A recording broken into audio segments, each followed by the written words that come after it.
中環天星碼頭，匯豐銀行嘅名堂。天星小輪喺香港50、60年代要過海返工嘅香港人別無他選嘅交通工具。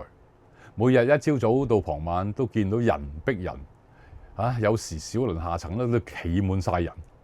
但係今時今日就變咗嚟打卡，真係令我幾咁唏噓咧。到我學風水嘅時候，呢張圖片嘅天星碼頭都仲未拆。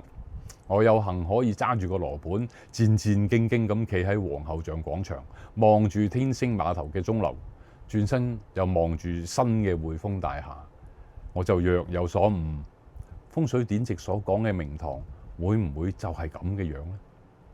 嗱，匯豐銀行落成嘅時候，德輔道仲係一塊海皮，天星小輪碼頭仲係一個木板揼出嚟嘅涼亭，仲要喺雪廠街嗰頭嘅咋。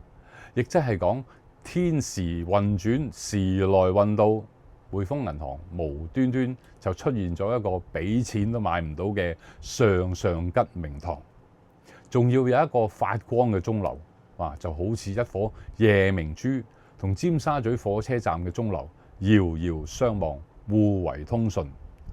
而呢種氣息呢，就係靠兩隻天星小輪日夜穿梭，將香港同九龍嘅氣脈相連。